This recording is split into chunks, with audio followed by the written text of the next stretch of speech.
Hello friends, this is Nishant Gautam, Associate Professor from the Department of Pharmacology. Today we will study about the pharmacology of coagulants and anticoagulants. According to your syllabus, this is the third chapter of your second unit, that is the pharmacology of drugs acting on cardiovascular system. So, in continuation to part 2 of this chapter, now we will continue with the new topic, that is the anticoagulants. So, let us start with the drugs affecting coagulation. Before that, we have to know that what are the anticoagulants. Anticoagulants are the drugs used to reduce the coagulability of the blood, and we can also say that the anticoagulants are those agents which are having the potency to inhibit the coagulation cascade at the different steps of the coagulation, and these agents are further categorized into the two categories. They are the parenteral anticoagulants and oral anticoagulants. Whereas the parenteral anticoagulants are further categorized into the two. They are the indirect thrombin inhibitors, and on another is the direct thrombin inhibitors. The parenteral direct thrombin inhibitors are heparin and the low molecular weight heparin. In addition to this, fondaparinux and danaperoid is also used. And another is the parenteral direct thrombin inhibitors are lepirudine and bivalirudine. And the second major category of anticoagulants, that is the oral anticoagulants, is further subcategorized into the three. The first one is coumarin derivatives.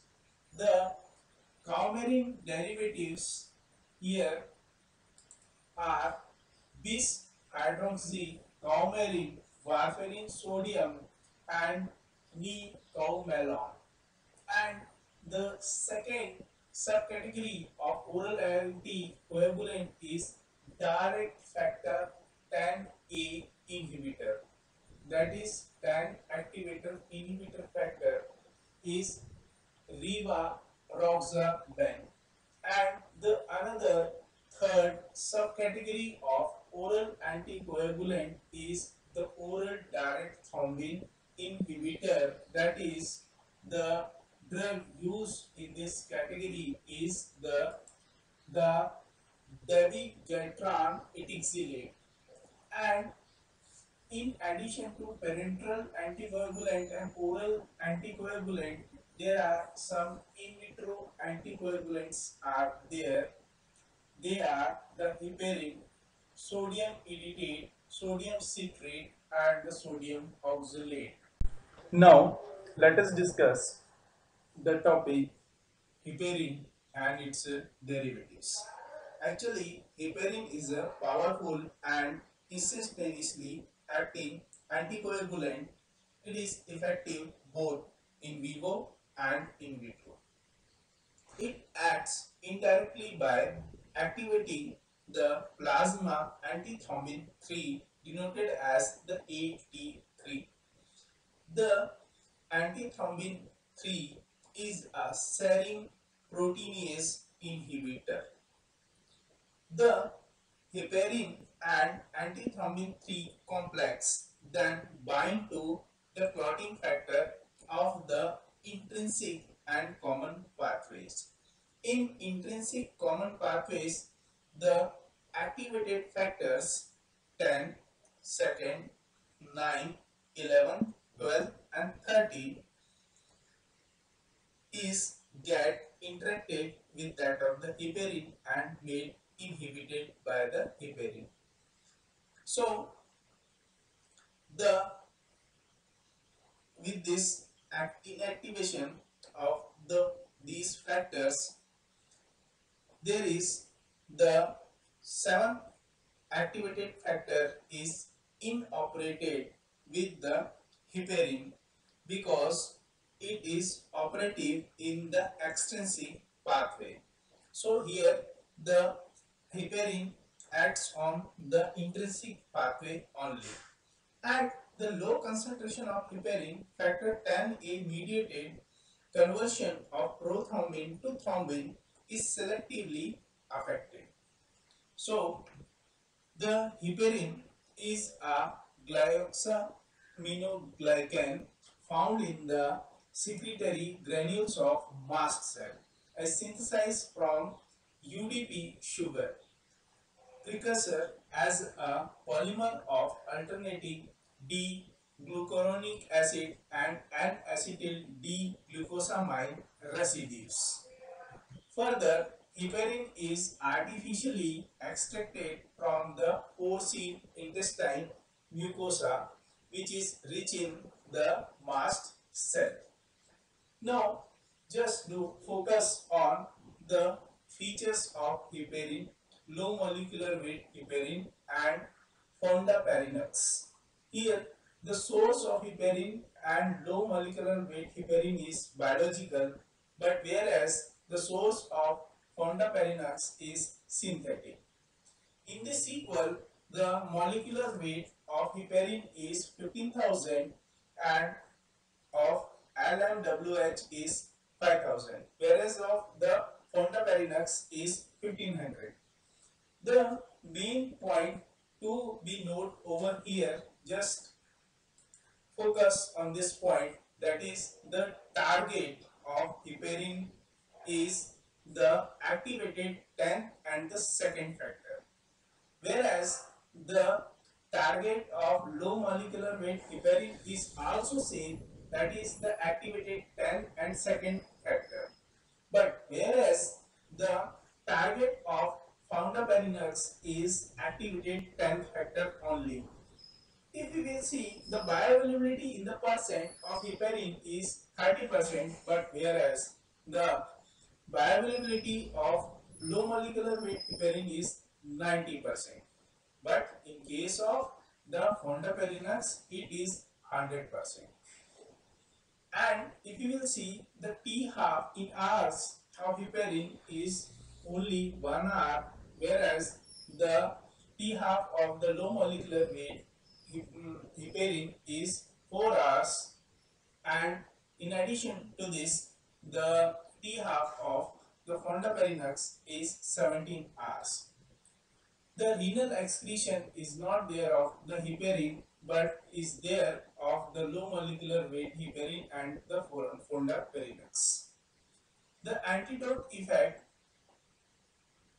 of the heparin is complete, but the low molecular weight heparin is there and also is there of the fondaparinux. And another thing is that heparin derivatives are the fragment of heparin ranging in a molecular weight from 1 to 10 kilodalton, whereas the low molecular weight heparin preparations differ from the heparin, and so to a lesser extent from each other in their pharmacokinetic properties. To know about the properties of heparin and low molecular weight heparin and the fondaparinux, now let us discuss about the mechanism of action. Here, the inhibition of the thrombin is there with the help of this heparin.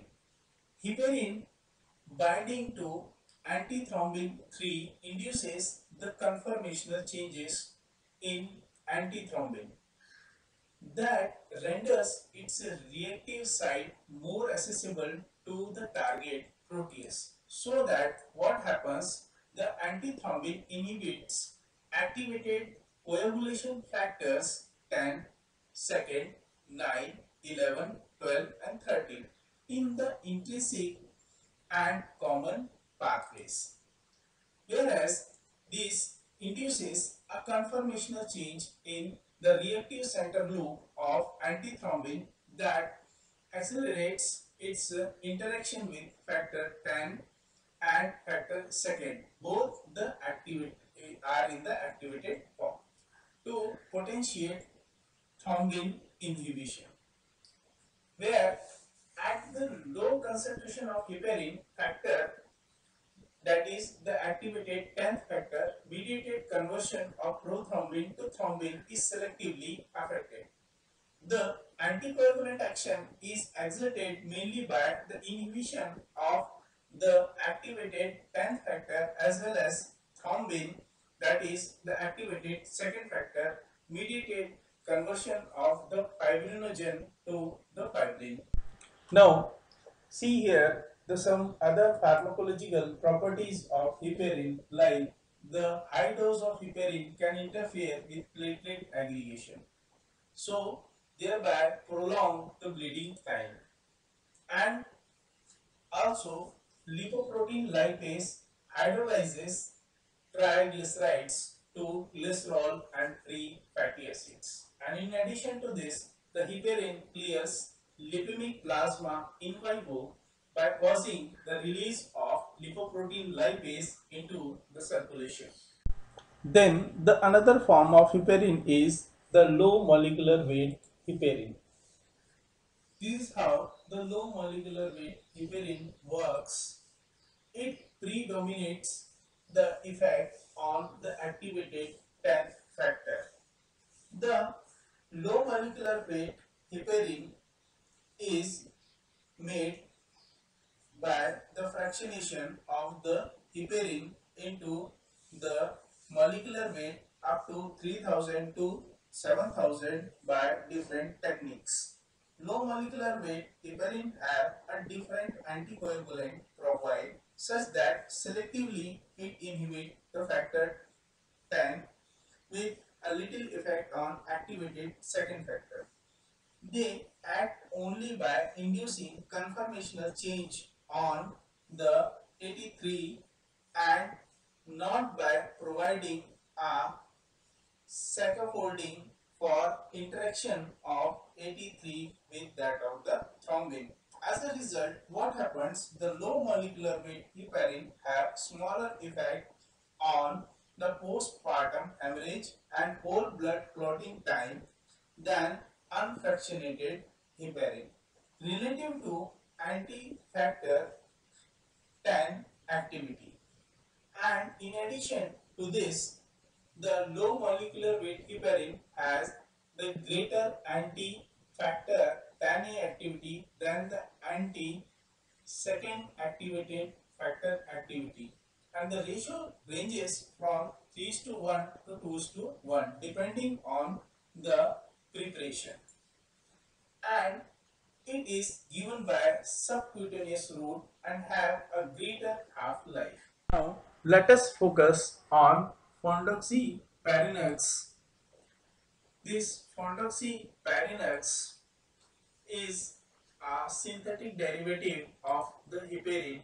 It causes selective inhibition of the factor, that is the activated 10th factor, without binding thrombin, and does not show any effect on thrombin itself due to its shorter polymer length. And further, it has lesser antiplatelet effect, hence the chances of bleeding is minimal. Now let us discuss about the preparations of the low molecular weight heparin.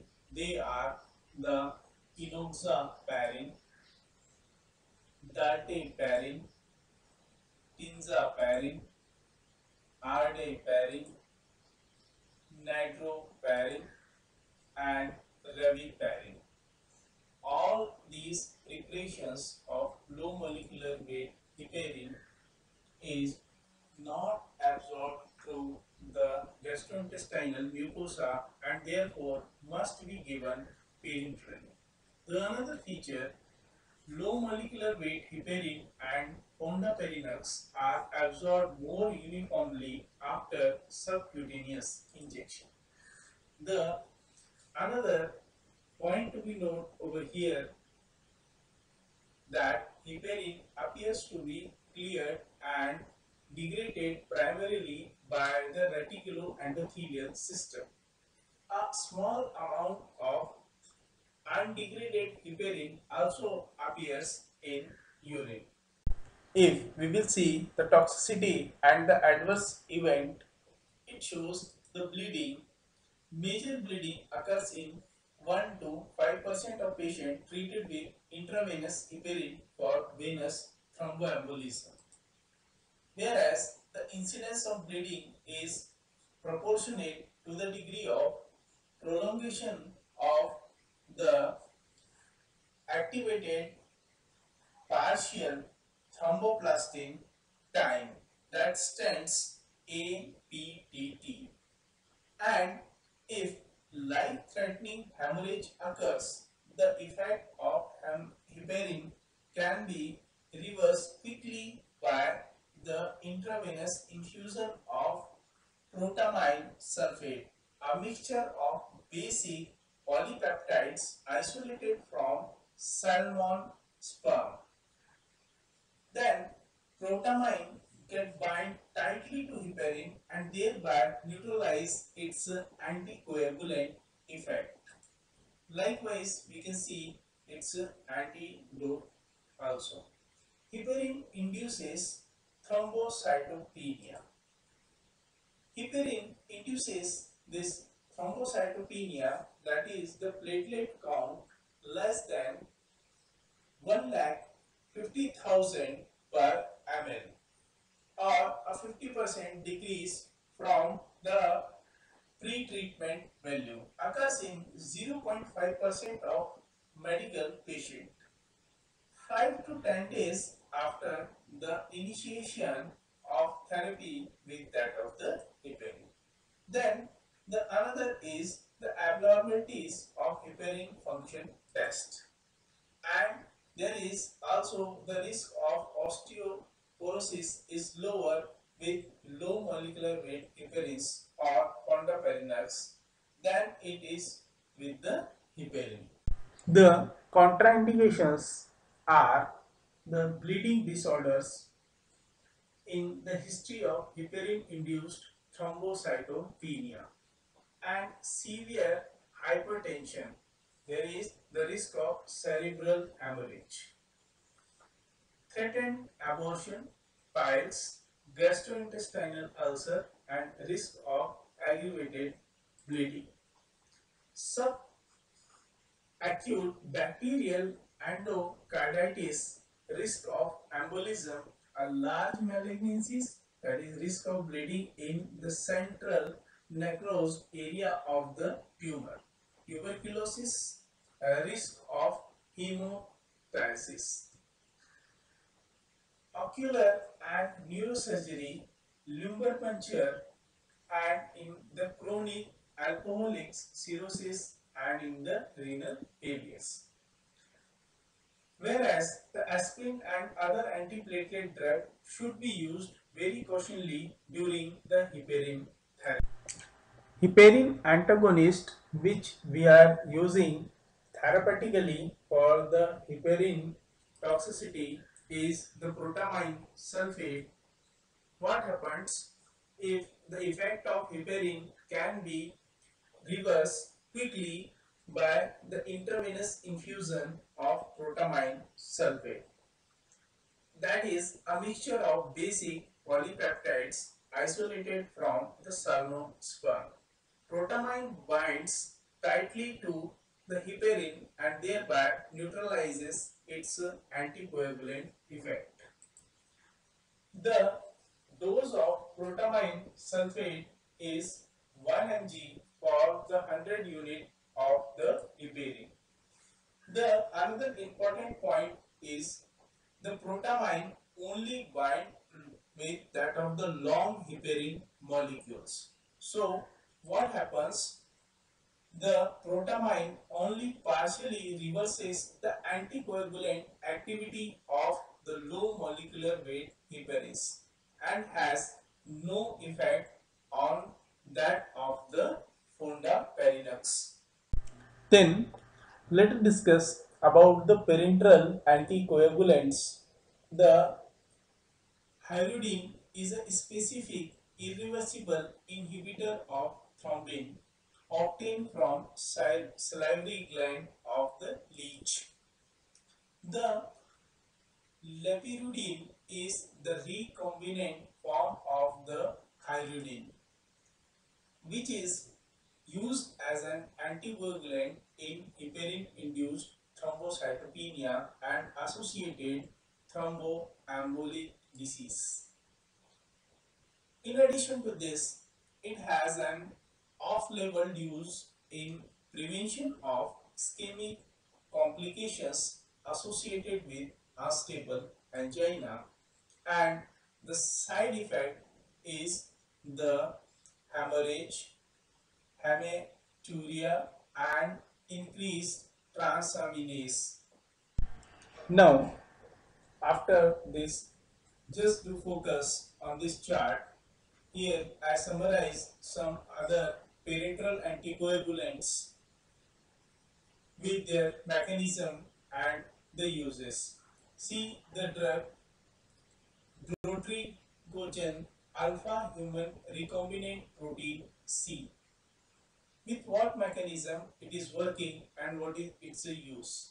This drug is an inhibitor of activated fifth and eighth factor, and it is used as an anticoagulant and decrease mortality risk from severe sepsis. Whereas desiludin shows its a mechanism by the direct thrombin inhibition, and it is indicated for the prophylaxis of DVT in the patients undergoing elective hip replacement surgery.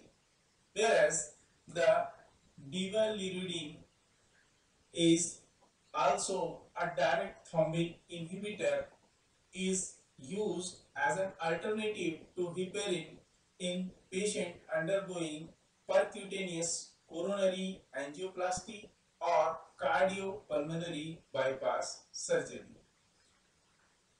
In addition to this, argatroban is the another parenteral anticoagulant which is also a direct thrombin inhibitor and is used in heparin induced thrombocytopenia and high risk of bleeding.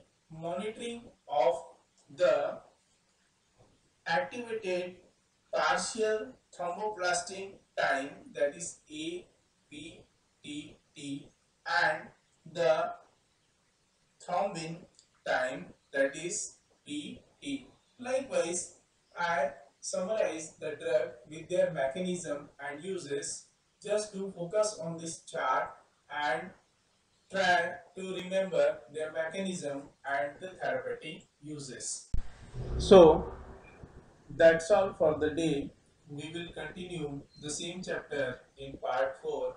Till that, have a nice day and thank you.